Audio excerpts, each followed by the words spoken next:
suami saya, anak gue mati ya, kata saya gitu ya.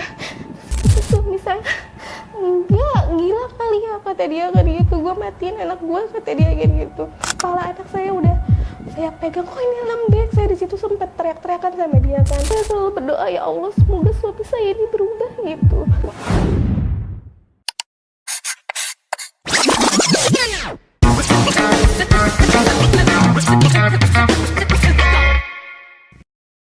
Halo Terbiters, kembali lagi ke podcast Harian Terbit. Kemarin kita digegerkan dengan satu peristiwa yang sangat memilukan ketika ada anak bayi berusia 6 bulan dianiaya. Ironisnya pelaku penganiayaan itu adalah ayah kandung sendiri. Itu terjadi di kawasan Ciputat, Tangerang Selatan. Karena itu kita akan membahas bagaimana peristiwa itu bisa terjadi. Kita sudah bersama dengan ibu korban, yakni Mbak Ayu. Selamat datang Mbak Ayu. Mbak Ayu juga didampingi dengan kakaknya Mbak Ayu, yakni bude korban jatuhnya ya. Bude korban Mbak Rini. Oke. Mbak Ayu, Mbak Rini, kami turut prihatin, kami mengucapkan turut berbelasungkawa atas kejadian ini. Ini kejadian yang sangat-sangat memilukan.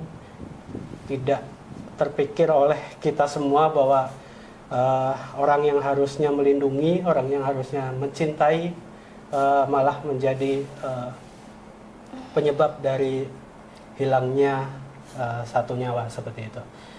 Saya mau tanya langsung saja ke Mbak Ayu. Bisa, nggak apa-apa, kita pelan-pelan saja ngobrolnya, tidak usah terburu-buru Mbak Ayu. Jadi kami memahami apa yang sedang dirasakan Mbak Ayu saat ini. Itu pasti kesedihan yang sangat mendalam seperti Mbak Ayu. Saya pengen tanya sebenarnya Mbak Ayu, sebenarnya apa yang terjadi di hari itu Mbak Ayu? Ketika hari Minggu, kejadiannya kan sore Mbak Ayu ya, kalau tidak salah sore. Nah, apa yang terjadi dari sejak siang atau pagi sampai kejadian itu terjadi Mbak Ayu? Silakan Mbak Ayu. Sebenarnya sih emang sebelumnya kita berdua tuh emang udah bukan sering cekcok sih, selisih paham aja gitu. Dan di Sabtu malam tuh kita udah ngomong dari hati ke hati, mau saya tuh kayak gini, saya pengen suami saya kayak gini, dan suami saya juga udah mencapai apa sih maksudnya, dia juga pengennya saya tuh kayak begini gitu. Kita udah sama-sama ngomong dari hati ke hati, terus kita udah saling minta maaf juga gitu. Dia juga minta maaf sama anak-anaknya, dia udah minta maaf sama anak-anaknya, dia cium anak-anaknya satu-satu. Ya dari situ kita udah baik-baik, dan pagi-pagi pun kegiatan kita masih biasa aja gitu, kayak dia mandiin anak-anaknya, nyuapin anak-anaknya gitu, anak saya yang pertama tuh. Dari situ ya biasa aja, kita juga nggak ada kayak berantem lagi atau gimana, ya kita kayak biasa aja gitu. Pas di jam 2 saya izinkan buat kayak nyuci dulu ya di rumah teteh, saya bilang kan gitu. Teh Rini. Iya, di rumah kakak saya, Teh Rini. Sempat tadinya kan mau di laundry, cuman kan kata saya ya udah nggak apa-apa nyuci aja kan gitu kan, karena kan emang situasinya emang lagi sepi juga kan gitu. Akhirnya saya pergi nyuci ke rumah kakak saya. Di situ di jam 2 lewat berapa gitu saya bawa anak saya yang pertama, sedangkan anak saya yang kedua ini posisinya lagi tidur pules gitu. Saya mau bawa pun ya sebenarnya kesian, takutnya keganggu atau gimana kan. Akhirnya saya tinggal kan tuh, dia berdua di situ. Sebenarnya ada keponakan saya di situ kan, cuman keponakan saya mungkin katanya sih dia juga mules kan, mau ke kamar mandi. Akhirnya dia pulang ke rumah. Sempat suami saya juga nelpon buat minta token, kebetulan kan rumah juga kan token habis kan ya. Saya pikirnya kan token sebelah kan yang bunyi terus kan, yang saya pikirnya yang mati tuh sebelah, bukan token di rumah saya gitu, di kontrakan saya. Nggak lama kemudian dia nelpon lagi kan, udah mati kata dia kan gitu, tokennya gitu. Si Arsila katanya kepanasan kata dia kan Si gitu. dedenya itu. Si dedenya kepanasan kata suami saya. Emang sempat saya di situ ngedengar suara anak saya nangis, udah nangis banget gitu. Akhirnya saya lari buru-buru ke kontrakan kan tuh di situ. Saya langsung ngambil duit kan, langsung saya pergi. Saya pas datang juga saya ngeliat anak saya dulu di situ. Anak saya udah ngapa-ngapain, udah saya lari ke warung, saya beli token. Saya sempat ngomong ke suami saya, anak gua mati ya, kata saya gitu ya. Terus kata suami saya, enggak, gila kali ya, kata dia kan gitu, gua matiin anak gua, kata dia kayak gitu. Akhirnya saya kasih tuh kertas buat dia nyalain dulu kan lampunya biar nyala, biar kelihatan kan gitu. Nah, saya gendong anak saya, udah ngap, udah gelagapan gitu. Begitu saya ngeliat kepala anak saya udah saya pegang, kok ini lembek. Saya di situ sempat teriak-teriakan sama dia kan, sempat nanya ini kenapa anak gue diapain kan, saya bilang kan gitu ke dia ya. Saya di situ bingung, saya mau lari bawa anak saya, kondisinya udah mau maghrib kan ya. Akhirnya saya lari ke sana sendirian ke rumah kakak saya teriak, saya bilang, teh tolong Arsila, saya bilang kan gitu, tolong Arsila. Saya nggak bisa ngejelasin di situ. Akhirnya teteh saya lari ke warung kan ya, bawa Arsila udah ya nggak tahu deh, saya udah nggak bisa ngebayangin gitu. Akhirnya teteh saya sama suami saya langsung lari kan ke rumah sakit di situ berdua sama suami saya kan. Dari situ teteh saya yang nanganin langsung Arsila. Dari situ saya cuman itu langsung rapi-rapi semuanya, saya beres-beresin berkas dia kan ya. Langsung saya lari juga kan ke rumah sakit kan ya. Saya juga cepat-cepat lari. Akhirnya saya ketemu suami saya kan ketemu saya di tengah jalan kan ya. Karena saya nggak tahu dibawa ke rumah sakit mana ya. Di situ saya ketemu, akhirnya suami saya nyusul. Di situ juga saya sempat debat juga di jalan, diapain sih Arsila, saya bilang kan gitu. Kan saya udah bilang kalau misalkan capek gitu, nggak kuat ngadepin ini anak, maksudnya ngomong aja ke saya gitu, nggak usah sampai kayak begitu, saya bilang kan gitu. Akhirnya pas saya sampai IGD, anak saya udah ya napasnya udah kayak gitulah. Saya udah nggak bisa mikir, pokoknya saya udah nggak bisa mikir apapun deh. Saya cuma bisa natap anak saya mau marah sama suami saya pun gimana ya, tenaga saya udah ya. Saya pikir di situ tuh posisi anak saya aja sih, udah fokus ke anak saya aja sih di situ. Waktu itu kalau Mbak Ayu lihat kondisi tadi kan sudah kelihatan kondisi dedenya sudah engap-engap gitu, napasnya.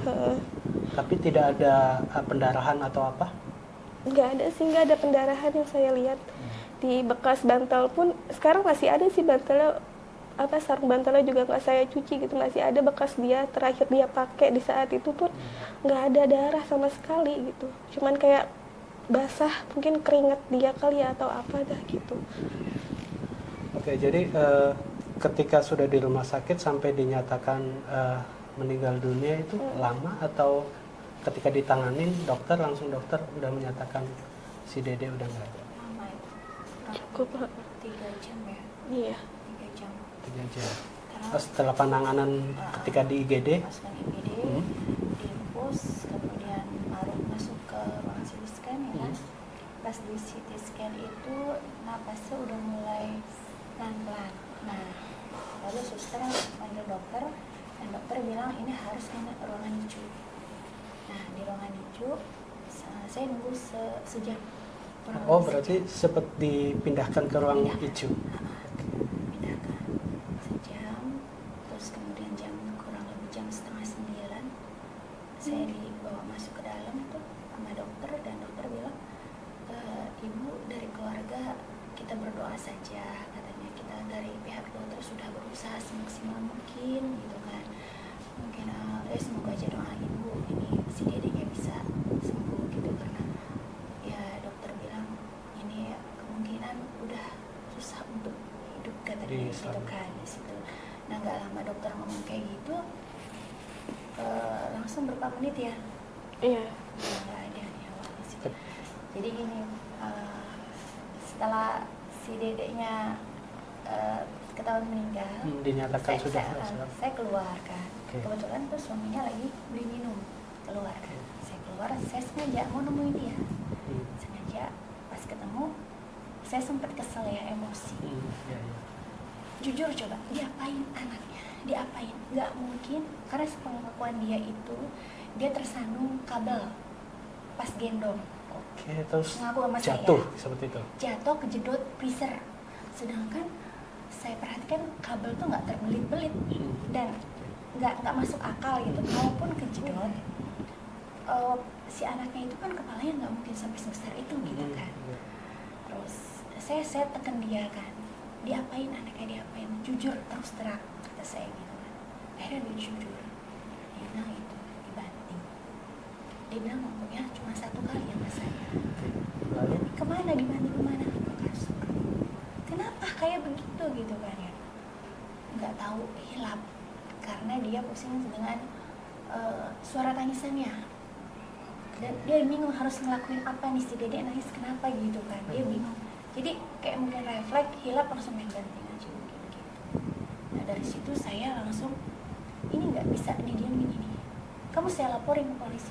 Dia bilang ya saya siap, saya siap bertanggung jawab. Dia bilang kayak gitu kan. Nah setelah itu saya harus hubungi saudara semuanya, kakak saya hubungi semuanya. Saya bilang ini kejadian gini, saya ceritakan semua keluarga saya. Mau gimana, langsung dibawa atau kayak gimana gitu. Si dedenya udah meninggal kan, nggak mungkin kita nungguin lama kan gitu kan.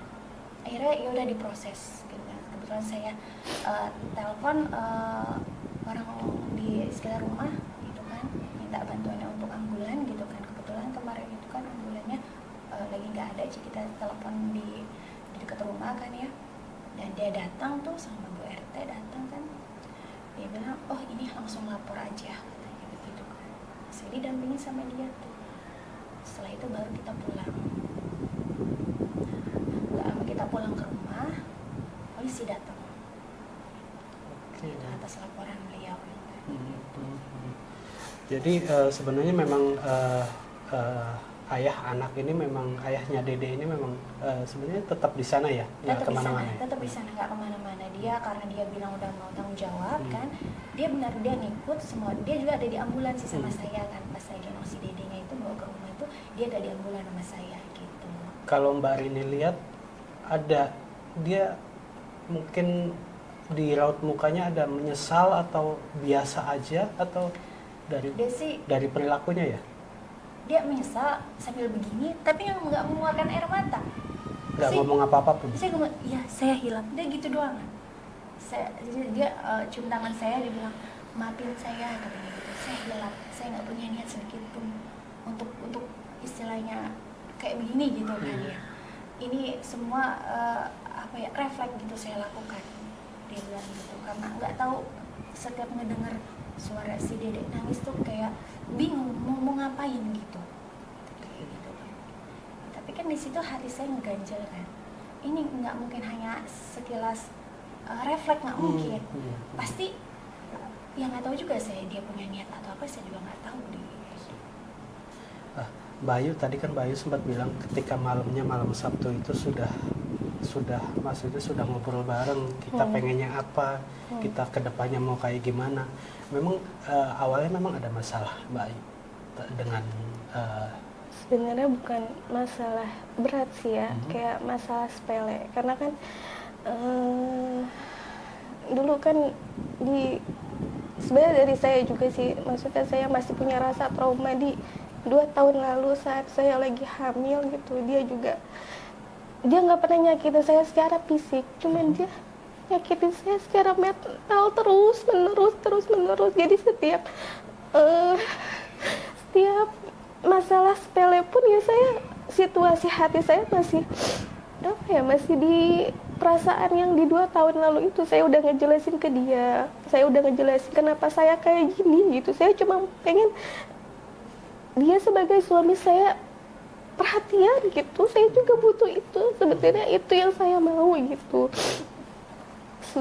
Kalau misalkan saya ngejelasin rasa sakit saya gitu, dia tuh kayak malah membalikan kesalahan lagi gitu.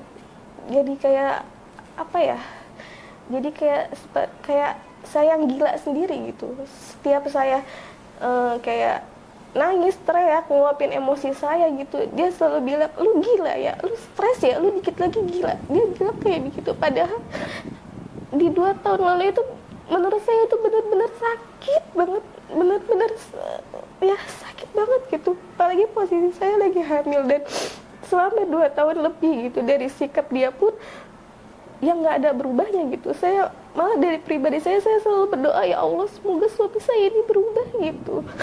Saya yakin ini ujian buat saya bilang gitu. Saya terus-terusan berdoa kayak gitu. Cuman entah kenapa suami saya tuh nggak ada berubahnya. Saya juga nggak tahu ini tuh sebenarnya petunjuk atau saya harus pisah sama suami saya atau gimana. Saya juga bingung kan di situ kan.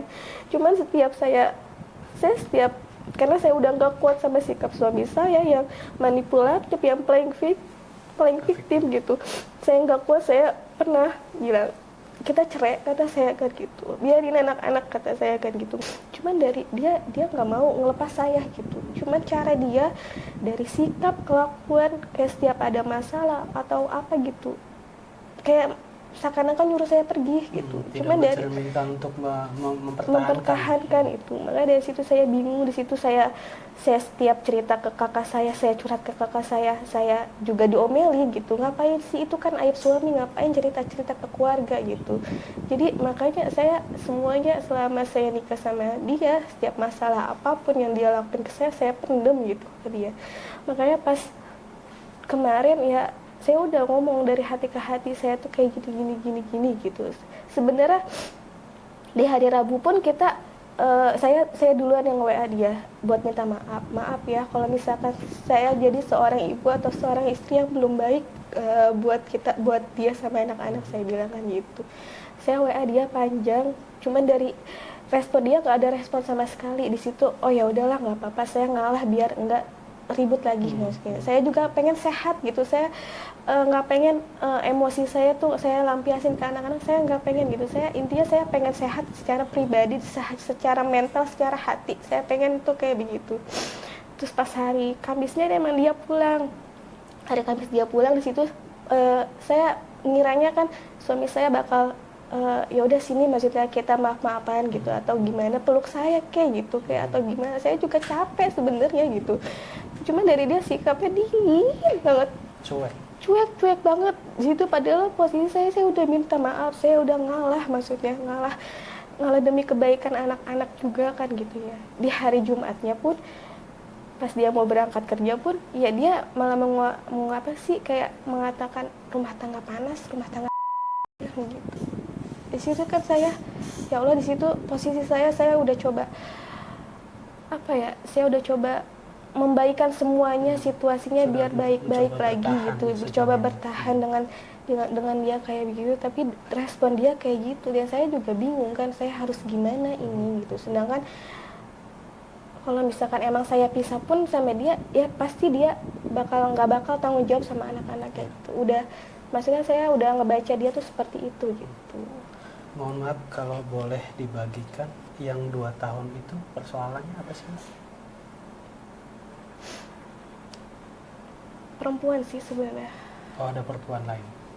Ada perempuan lain yang bikin saya sampai sekarang nggak bisa hilang. Nggak bisa percaya lagi? Percaya, iya. Saya nggak bisa percaya lagi.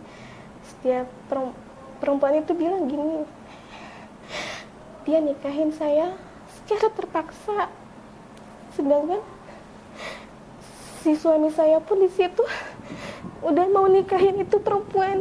Dan si suami saya tuh menjanjikan ke perempuan itu kayak, sabar ya, saya nabung dulu buat nikahin kamu. Dia bilang gitu sih. Di situ posisi saya lagi hamil 9 bulan. Di situ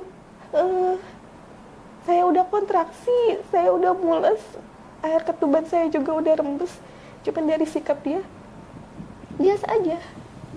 Saya udah sakit perut saya udah sakit banget. Akhirnya saya hubungin kakek saya buat sakit perut saya bilang kan gitu, air ketuban pun udah rembes, saya bilang kan begitu. Ini gimana, harus gimana? Akhirnya kakak saya nyuruh orang buat ke rumah saya tuh, buat bawa saya ke Masa- rumah sakit gitu. Itu sih yang bikin saya nggak lupa. Dan selama dua tahun pun sikap dia ya gitu, dia masih pengen bebas, pengen masih main sana sini gitu. Eh, dan apa sih ya, gimana sih, kayak selayaknya anak bujang gitu. Dia pengen bebas, nggak mau diganggu gitu. Kalau dari sikap yang diketahui Mbak Ayu, tersangka ini, pelaku ini memang temperamen atau meledak-ledak atau memang seketika itu aja? Kalau dari Mbak Rini kan tadi bilang pengakuan dia refleks. Saya agak bingung nih, refleks tapi banting. Dede itu banting yang bernyawa itu saya agak nggak masuk akal sebenarnya. Memang temperamen sehari-harinya temperamen atau kayak Enggak gimana? sih, enggak. Cuman pas anak saya pertama tuh kita pernah berantem juga kan gitu ya. Sebenarnya sepele sih. Cuman entah saya yang emosional atau dia yang emosional, orangnya gitu, saya juga nggak ngerti. Cuman setiap kita berantem, dia selalu ngasah pisau dapur saya. Di situ saya tinggal ngontrak, cuman ya bertiga aja gitu. Setiap kita berantem gitu, dia selalu ngasih pisau gitu. Ya saya juga, ya udah saya pasrah, saya bilang kan gitu, serah mau diapain juga, saya bilang kan gitu. Karena posisinya di situ emang lagi panas mungkin ya, akhirnya saya keluar gitu. Tapi tetap dia di dapur ngasah pisau gitu. Tanpa nggak ngomong apapun atau mengancam? Tanpa ngomong apapun dia langsung ngasah pisau gitu di situ. Dari situ saya udah capek banget berantem terus, akhirnya saya pulangkan ke rumah kakak saya, ke rumah orang tua saya yang di sana. Saya tinggal di situ seminggu. Saya di situ juga mikir harus tinggal di situ lagi apa gimana gitu. Akhirnya saya pindah ke rumah mama saya di situ. Ya alhamdulillah di situ juga dia sikapnya baik gitu. Maksudnya dia suka ngebantu saya gitu, ngebantu beresin rumah segala macam. Cuman pas saya hamil anak kedua pun ya sikapnya ya gitu lagi gitu. Kambuh lagi gitu, sikapnya kambuh lagi. Sampai di rumah sakit pun, namanya orang habis ngelahirin kan ya, perut masih sakit gitu. Saya juga pengennya tidur gitu, pengen istirahat. Saya ngerasain perut sakit, dia malah ngomong kalau mau istirahat di rumah, kata dia kan gitu. Itu posisi saya, ya Allah, di situ posisi saya habis bangun lahiran gitu kan ya, habis ngelahirin anak dia gitu kan ya, dia malah ngomong kayak begitu gitu kan. Pas sampai rumah pun saya pengen istirahat gitu ya, tidur gitu, tapi saya malah habis pulang dari rumah sakit seminggu, saya di situ langsung apa saya sendiri, saya langsung nyuci baju, saya mau makan pun saya harus masak sendiri gitu. Maksud saya, dia sebagai suami sebelum berangkat kerja gitu, seenggaknya siapin ini, nanti makan ini ya atau apa gitu. Saya emang sering ngeluhkan, asi saya kan emang seret kan gitu ya. Maksudnya harusnya dia mikir dong, kenapa sih istri gue selama 2 kali punya anak tuh asinya nggak pernah keluar gitu. Bukan karena makanan sebenarnya, karena mental saya terus-terusan dihajar gitu selama saya hamil, setelah saya melahirkan gitu ya. Gimana saya pun ya pengennya juga nggak kayak begini gitu, cuman ya gimana gitu, saya pengen sikap dia tuh berubah gitu. Jadi kekerasan secara fisik itu ke Mbak Ayu nggak ada sama sekali? Nggak sama sekali. Cuma memang ada. secara verbal, secara perlakuan, Iya. seperti acuh tak acuh, tidak menganggap seperti itu mungkin Mbak Ayu? Iya, kayak begitu.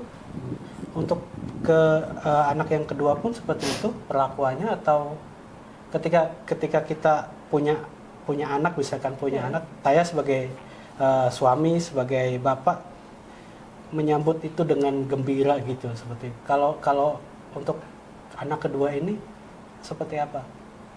Biasa aja sih, yang biasa saya aja. lihat biasa aja dia. Ya, selama saya hamil pun yang namanya saya ngidam pun ya dia hirauin aja gitu. Maksudnya perut saya juga jarang diusap-usap sama dia gitu. Sampai sekarang saya ingat, saya pernah malam-malam saya lapar banget, namanya orang hamil gitu ya, saya lapar gitu, saya pengen tolong dong beliin makanan, pengen makan ini, saya bilang kan begitu ya, kata dia iya tunggu sebentar. Di situ posisinya lagi main game, maksud saya pengen makan nih, saya lapar dari pagi saya nggak bisa makan apa-apa gitu, maksud saya langsung beliin, saya nunggu dari situ sampai jam 1 kan ya, selesai dia main game, saya mikirnya mungkin nanti habis main game dia langsung beli. Akhirnya enggak, di situ dia langsung tidur, di situ saya nangis, padahal saya nangis juga sesungguhkan gitu, seenggaknya dia sebagai suami peluk saya kayak minta maaf atau apa ya gitu ya, tapi enggak. Makanya dari situ saya semuanya apa yang saya pengen gitu selama hamil saya pendam sendiri gitu. Mbak, saya dapat informasi apa benar suami Mbak tersangka ini sempat menawarkan si Dede ini ke temennya atau saudara gitu untuk diasuh atau gimana? Pas setelah lahir ya. Setelah lahir. Setelah lahir. Iya, setelah lahir dia juga setiap saya bilang capek tolong gantian dong gitu, Maksudnya saya. capek itu biar gantian Iya, ya, biar bukan gantian. ngeluh kan Iya, Mbak? Iya. Okay. saya bilang saya capek, tadi dulu ya saya belum mandi, belum makan, belum apa, tolong kata saya kan gitu. Terus dia cuma bilang ya udah kalau misalkan capek ya udah nih anak gue asuh aja, maksudnya dia mau nyuruh orang buat ngasih nih anak ke temennya. Kalau enggak, kalau misalkan lu terus-terusan capek terus kata dia gitu, ya udah gue bawa aja nih ke panti asuhan lah, dia bilang kan gitu, ke panti asuhan atau ke daycare kayak atau apalah kata dia kan gitu. Sempat saya setiap berantem ke dia pun ya udah ya nih anak biar si ini aja ngasuh gitu, biarin ntar setiap bulan kita kasih aja uang susu dia, kata si suami saya tuh kayak begitu. Terus saya gini, lu gila ya, dia tuh baru kehilangan anak, saya aja yang maksudnya ya yang kayak gini ngedengarnya ngenes, apalagi dia, kata saya kan begitu. Enggak kok, orang di tempat kerja juga sering ngomong kayak begitu, kata dia kan gitu. Nggak apa-apa, kata dia kan begitu. Ya tetap aja saya nggak pengen gitu. Saya cuma pengen setiap saya ngeluh capek, bilang capek, bukan itu yang saya pengen, bukan kita ngadu nasib Betul. tentang capek, enggak, bukan itu yang saya pengen sebenarnya. Kalau misalnya dibilang capek, ya kita sama-sama capek. Dibilang nyari duit, ya saya walaupun pencarian saya sedikit gitu, seenggaknya saya mengurangi biaya beban dia sedikit kan gitu ya. Alhamdulillah selama saya jualan pun selama 2 bulan dia nggak ngasih nafkah ke saya bisa gitu, maksudnya masih bisa ngehidupin anak saya yang pertama, jajannya, makannya, kebutuhannya, apa yang dia pengen juga saya maksudnya saya beliin gitu. Kalau dari Mbak Ayu mungkin ngelihat kekerasan yang kemarin terjadi sampai akhirnya membuat Dede nggak ada gitu.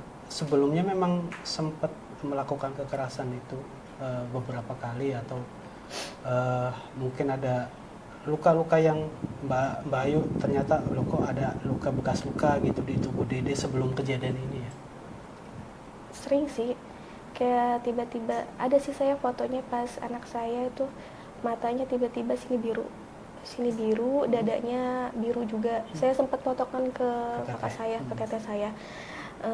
Di situ juga saya sempat debat kan, diapain lagi sih Arsila, kata saya kan gitu. Saya sempat teriak-teriak di situ karena capek gitu, maksudnya kalau misalkan emang dia nggak sanggup sama ini anak, udah kasih aja ke saya. Tapi kalau misalkan ini anak nangis, saya nggak boleh megang.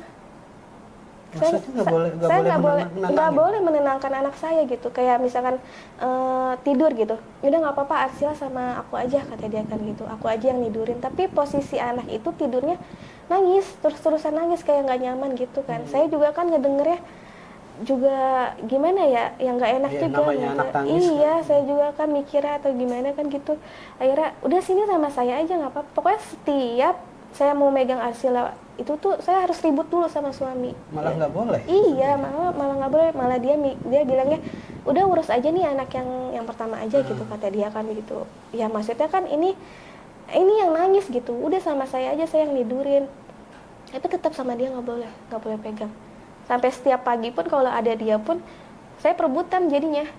Saya perebutan buat apa ya, ngurusin ini anak yang Kenapa kedua. nggak boleh, Mbak? Makanya saya dari situ saya mikirnya gini sih, positif saya mikirnya, oh mungkin dia sebagai bapak punya anak perempuan loh gitu, gimana sih perasaannya kan gitu, mungkin dia pengen kayak ya gitulah sebagai Iya, bapak iya, kan iya, ya sebagai hatinya bapak pada umumnya pada gitu kan. umumnya gitu, senang pengennya Pengen nih lebih anak dekat gitu. pengen lebih dekat. Saya mikir positifnya kayak gitu, tapi setiap ya dia pegang itu ada aja yang biru, sempet nggak tahu kapan di bulan apa di atas kembalannya biru merah, atau mungkin dicubit atau gimana gitu.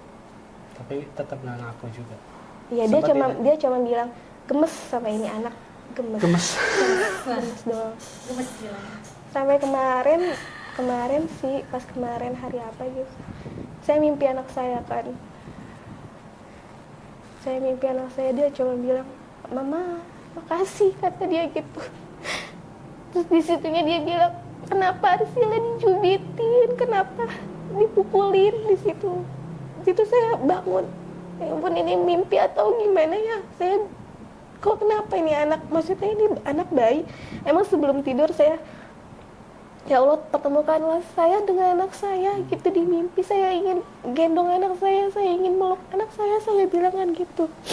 Saya selalu bilang, ya Allah semoga ini mimpi buruk, saya bilang kan gitu. Emang saya sebelum tidur saya pegang HP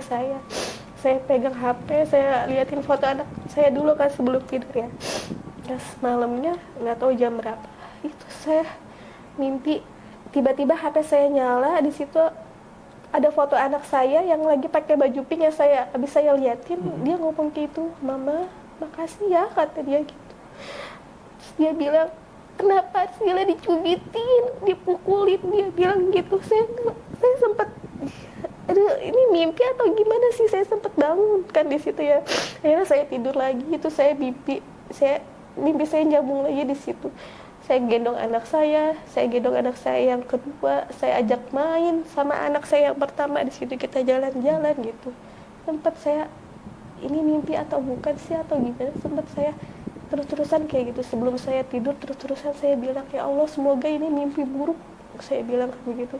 Sampai sekarang pun saya masih, di pikiran saya masih apa ya, terngiang-ngiang saat dia sesak napasnya gitu.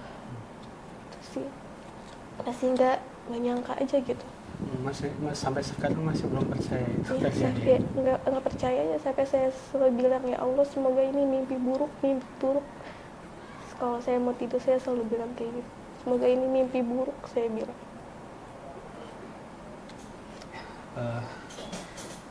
Kalau dari Mbak Rini sendiri, kan sempat dicurhatin sama Mbak Ayu terkait dengan kayak bekas cubitan dipoto kan dikirim ke Mbak Ayu, Mbak Rini sebenarnya. Sempat nggak untuk memprotek anak-anak Mbak Ayu, atau mungkin punya penilaian sendiri terhadap sikapnya si tersangka ini selama ini? Gimana Mbak Rini? Sempet sih kayak ini kenapa kok setiap digendong diasuh sama ayahnya kok kayak gini gitu kan. Terus kan ayah saya bilang kan gemes, tapi kayak nggak mungkin nyubit kayak gini gitu kan. Saya sih ya tanya ada masalah apa emangnya gitu kan, jadi itu curhat kan masalah ini, tapi kok sampai segitunya sih gitu kan, sampai segitunya kok nyubit gitu kan, kayaknya ini ada masalah yang terpendam, saya pikir begitu kan ya. Karena dari awal dia hamil pun kok respon suaminya juga kayak nggak seneng gitu kan ya. Kayak saya sih udah mikir ke belakangnya tuh kayak gitu, jangan-jangan ini ayahnya tuh nggak mau ini anak lahir, nggak menghendaki gitu kan. Karena kan dari awal dia hamil, lahir gitu kan, sampai gede pun kok kayak gitu kan kelakuannya ke anaknya kan. Seharusnya kan kalau emang anaknya ayahnya sayang sama anaknya kan diperlakukannya juga kan nggak kayak gitu kan. Saya bilang sih sama Ayu, saya khawatir gitu kan kalau misalkan Ayu jauh dari saya gitu kan, saya khawatir gitu kan. Makanya pas dia tinggal di Bojong, udah tinggal sama teteh gitu kan. Jadi biar saya bisa ngawasin gitu kan. Memang selama ini sikapnya sih baik, ayahnya itu nggak ada perilaku yang kasar gitu terhadap dia, terus ke anak-anak saya juga ya baik, bahkan dia tuh dibilang pendiam ya pendiam, nurut gitu kan ya. Nah, tapi dalam hati saya nggak yakin gitu kan dia bakalan di depan saya tuh baik, di belakang nggak tahu sih, juga nggak yakin gitu. Makanya udah pindah sama teteh sini gitu kan, belajar mandiri gitu kan, istilah saya kasih warung gitu kan, udah dagang aja gitu kan. Kalau misalkan jauh mungkin nggak sering cekcok, saya pikir gitu kan ya. Nah, akhirnya dia nurut kan, terus dia dagang segala macam ya. Alhamdulillah tuh nggak terlalu sering cekcok kan. Tapi saya bilang begini, jangan sering-sering ayahnya kesini, maksudnya biarpun dia kerja lah, biar kerja aja gitu kan. Fokus ke sana. Biar fokus kerja. Kalau enggak pulang sebulan sekali aja lah gitu kan. Karena gitu setiap ayahnya pulang tuh ada aja. Ada keributan. Nah, ada aja, dan si Arshila juga tuh kondisinya ya begitu lagi gitu kan. Nah, dari situ saya udah nggak percaya lagi. Selama ini kan ke dia pun nggak pernah mengalami kekerasan gitu kan. Betul. Hanya ke anaknya aja kayak gitu gitu kan. Makanya saya lindungin anaknya aja gitu kan. Udah pas kemarin nyuci pun saya udah bilang ke dia, ayo bawa dedeknya sama Bijar gitu, anak yang pertama ke rumah. Kan dia nyuci, bawa gitu kan. Walaupun dia tidur, udah bawa aja. Nggak ditinggalin maksudnya. Jangan ditinggalin, karena saya nggak percaya, dalam hati itu benar-benar nggak percaya gitu kan ya. Terus dibilang lagi tidur teh. Wah ya udah. Saya sering tengok, saya suka ngomong kayak gitu, tengok. Karena ngerasa, aduh, khawatir gitu kan ya. Ya ternyata ya terjadi kayak gitu kan. Mbak Ayu, maaf tadi sempat bilang bahwa 2 bulan tidak dinafkahi. Memang pelaku ini dalam 2 bulan itu nggak datang atau tetap kontak atau gimana sih Mbak Ayu? Kontak, cuman emang dia apa ya, boros juga sih sebenarnya orangnya. Namanya dia mungkin jauh dari istrinya, ya nggak ada yang masakin atau mau apa gitu ya. Mungkin dia dari makannya atau rokok juga cukup kuat sih. Itu sih dia yang bikin boros tuh sehari-hari tuh nggak kepantau jadinya sama Ya, saya. alasannya nggak memberi nafkah, alasannya itu. Iya.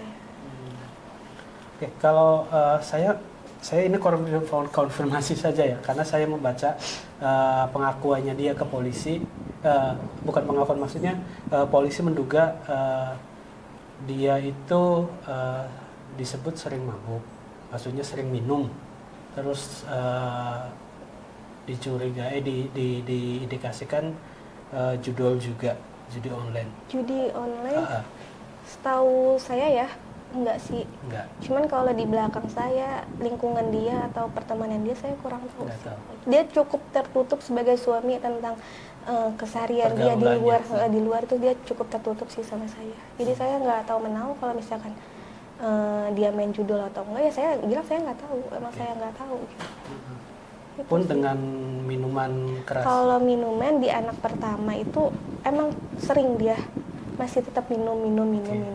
Tapi semenjak kita pergi dari kontrakan yang pertama tuh, saya kan tinggal di rumah mama saya, di situ dia udah cukup berubah, nggak minum lagi. Maksudnya pernah minum tapi nggak sesering kayak yang di sana gitu, yang di rumah di sana gitu sih. Artinya sebenarnya udah lebih bagus, lebih baik lagi. Gitu. Kalau pinjol mungkin? Pinjol enggak sih. Enggak ya, nggak ada tagihan ataupun nggak pernah ya? Nggak ada sih. Cuman saya nggak tahu sih, maksudnya sebelum dia nikahin saya, sebelum dia kenal saya, pacaran sama saya gitu, saya nggak tahu utang dia ada di mana-mana gitu. Tapi ada aja gitu yang WA, kapan dibayar gitu dari temennya gitu. Oh gitu. Itu sih. Kalau melihat perlakuan kayak Mbak Reni tadi bilang, kayaknya kok nggak menghendaki ya punya si Dedek ini gitu. Apa dia pernah ngomong sebenarnya tidak menghendaki si Dede ini ada atau gimana Mbak Ayu? Enggak Sempat sih, ngomong nggak? enggak. Pas saya tahu saya hamil pun dia ya pada umumnya kayak bapak ngedengar istrinya hamil lagi gimana sih, kayak seneng gitu. Sempat dia juga ke saya juga ngelarang kayak udah nggak usah ngapa-ngapain kayak gitu kan, kata dia kan. Saya juga pas mau buka usaha pun saya ceritain, ini dikasih sama Tete peluang buat kita, buat saya tuh cari uang, kata saya kan gitu. Dia sempet kita juga sempat cekcok lagi, jangan kata dia kan gitu, nanti ini anak nggak ada yang ngurus gitu, nggak kurus. Saya cuman nggak mau nih anak nggak keurus, dia bilang kan gitu. Kalau misalkan terserah kata dia kan gitu, kalau misalkan emang pengen jualan ya udah terserah, tapi kalau sampai ini anak 2 kenapa-napa, dia bilang gitu, lu ya yang jadi tanggung jawabnya, dia bilang kayak gitu ke saya. Malah seperti lebih protek Iya, ya. protek, makanya kan Bingung saya juga. bingung. Kalau ke anak yang pertama sikapnya gimana? Apa pernah juga ada jejak kekerasan gitu ke anak pertama ini? Pernah sih waktu itu di umur dia berapa bulan ya? Di umur 7 apa 9 atau berapa bulan gitu. Sempat dia juga, posisi saya juga sama, saya lagi nyuci, anak saya juga nangis di situ. Tiba-tiba nggak tahu ya anak saya diapain, tiba-tiba di sini biru. Saya sempat foto ke teteh saya, teh nih, maksud saya ngirim ke teteh saya biar jadi bukti gitu kan ya. Di situ juga sama, di sini biru. Terus apalagi gitu biru, saya lupa. Pokoknya di situ sama keadaannya, saya juga lagi nyuci di situ. Di situ anak saya nangis, mungkin pengen main kali ya, atau bosen atau mau minum susu atau apa. Di situ juga gitu. Mungkin posisi dia juga tidur, lagi tidur juga sih suami saya mungkin keganggu suara tangisan. Iya, suara tangisan. Kalap jatuhnya. Iya. Dari situ udah suami saya nggak main kasar lagi sih sama anak saya yang pertama. Nah pas kemarin, maksudnya di minggu lalu gitu, sempat anak saya dicekek. Yang pertama itu? Yang pertama, di depan saya. Kenapa itu? Posisi dia emang habis bangun tidur kan, si suami saya lapar juga mungkin kali ya, jadi kebawa kesel juga ngeliat. Anak saya kan emang umur segitu masih, tangannya masih enteng, iya gitu. Di situ dia apa sih pipi papanya gitu bukan ditampar ya, gimana sih anak kecil kayak main, gitu, mungkin ngajak main. Di situ juga kan saya Abijar jangan ya kata saya gitu, sayang kesian papa nih, saya bilang kan gitu. Di situ saya juga bercanda-canda sama dia, cuman di situ langsung dia ngegaplok anak saya, langsung cekek di situ di depan saya 2 kali. Pertama di dekat kasur, kedua di dekat pintu di situ. Saya di situ langsung ribut kan sama dia. Ya udah nih matiin kata saya gitu, matiin kita bertiga kata saya kan. Saya siap kata saya kan gitu. Saya siap matiin aja, jangan ngelukain anak saya yang ini kata saya kan begitu. Jangan katanya. Kalau misalnya lu kesel ya udah ke gua aja gitu, saya bilang kan gitu. Jangan sampai ke anak-anak. Saya sampai mukulin diri saya sendiri pakai gagang sapu. Saya mukulin muka saya sendiri sampai memar kan, di sini saya kan memar kan ya. Mau saya, dia ngelihat saya kayak begitu, gimana ya, udah peluk saya, stop kayak gitu. Tapi dia terus-terusan diem ya, maksudnya cukup bikin beban, bikin apa sih, kayak mental saya sakit gitu. Jangan sampai ke anak-anak saya pun ikut sakit mentalnya, saya bilang gitu. Berarti pas yang cekik itu sempat nangis si anak saya sempat nangis. kakak. Sempat nangis, dia bilang sakit, dia bilang di sini sakit kata dia gitu, sakit di sini, bilang sakit gitu. Saya kan ngedengarnya kan anak kayak gitu bilang sakit kan ya, kesel juga kan ya. Saya sempat berantem, saya sempat mukulin muka saya sendiri di depan anak saya. Anak saya cuma bisa bengong ngeliatin. Pas setelah kejadian itu si kakak ini trauma nggak kalau lihat bapaknya gitu? Maksudnya menjauh atau? Nggak menjauh sih, cuman dia entah dia ngelihat dari siapa, pokoknya dia enteng tangannya teh. Semenjak bapaknya pergi, maksudnya semenjak bapaknya di Polres gitu, anak saya udah nggak terlalu ini banget, maksudnya tangannya nggak terlalu mukul-mukul gitu. Dari melihat sikap bapaknya ya kayak gitu, jadi ngikutin. Ada orang lewat apa? Tapi sekarang alhamdulillah udah di rumah sama anak-anak saya, jadi udah nggak kayak gitu lagi sih. Ini setelah ini Mbak Ayu, apa yang akan dilakukan Mbak Ayu mengingat masih ada si kakak yang perlu pendampingan, butuh Mbak Ayu juga, sosok Mbak Ayu ke depan mau gimana Mbak Ayu? Masih muter di otak sih, saya harus gimana ya, saya harus melangkah Seperti apa yang harus saya langkah dulu gitu. Saya mikirnya di situ. Cuman emang dari sebenarnya saya pribadi, saya pengen ngurung diri aja gitu. Saya di kamar gitu, saya pengen bengong, udah saya nggak pengen diganggu, saya nggak mau berinteraksi dengan siapapun, saya pengen diem di kamar udah gitu. Cuman saya mikir lagi, saya hidup sama anak saya bukan sebulan 2 bulan gitu. Anak saya masih butuh pendidikan semuanya gitu ya. Mungkin ya selesai ini saya mau cari-cari kerja juga sih sebenarnya buat ngelanjutin hidup saya sama anak saya. Nggak mungkin terus-terusan saya juga ngerepotin kakak saya gitu, udah cukup repot juga kan, maksudnya saya udah cukup ngebebanin keluarga kakak saya juga gitu. Saya juga sebenarnya malu gitu, saya mau pulang ke rumah orang tua saya, ya di sana udah nggak ada siapa-siapa, nggak ada orang tua juga gitu. Ya bingung saya juga sekarang saya mau pulang kemana. Tapi saya mohon maaf Mbak Ayu. Eh, Mbak Ayu memaafkan suami, bukan secara hukum ya, maksudnya secara hati, apakah atau ya ada ya saya memaafkan mungkin Mbak Ayu gitu, tapi secara hukum mungkin lanjut atau Mbak Ayu sendiri saat ini ke suami, ke pelaku itu seperti apa Mbak Ayu? Dibilang saya nggak dendam sih, cuman yang belum bukan saya nggak mau memaafkan, mungkin saat ini saya nggak bisa memaafkan dia secara cepet gitu. Pengen gitu rasanya saya mukul suami saya pengen saya pokoknya gitulah. Cuman kenapa tangan saya nggak bisa itu, tangan saya nggak bisa, saya malah jadi lemah banget gitu kalau misalkan saya ketemu suami saya. Pas setiap saya mau tidur saya nangis, saya lihat fotonya saya teriak-teriakin, ya gitu, lu udah ngerusak semuanya gitu, ngerusak rumah ini anak gitu. Kesel sebenarnya, saya benci, muak gitu. Cuman kenapa, maksudnya sama pribadi saya setiap saya ketemu dia kenapa jadi saya lemah gitu. Nggak berdaya ya. Iya. Mungkin karena perlakuannya selama ini mungkin ke Mbak Ayu mungkin membuat Mbak Ayu sendiri jadi lemah, mungkin ya, saya nggak tahu. Iya, saya juga nggak ngerti sama diri saya sendiri gitu, sampai kakak saya yang kemarin yang itu sampai ya mungkin ya entahlah, maksudnya saya dikasih minuman gitu, saya malah kasih ke suami saya gitu. Padahal di situ posisinya semua orang pada kesel sama suami saya, tapi kenapa saya masih baik hati gitu. Ya. Cuman ya entahlah sama diri saya sendiri, saya gimana gitu. Dibilang benci banget saya gitu. Ya.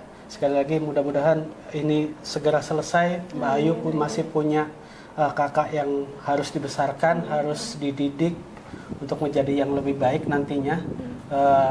Dan alhamdulillah, sekali lagi alhamdulillah Mbak Ayu punya support system yang luar biasa dari keluarga Mbak Ayu sendiri. Semoga ini berjalan dengan baik nantinya. Mbak Ayu, Mbak Rini, terima kasih banyak sudah berbagi.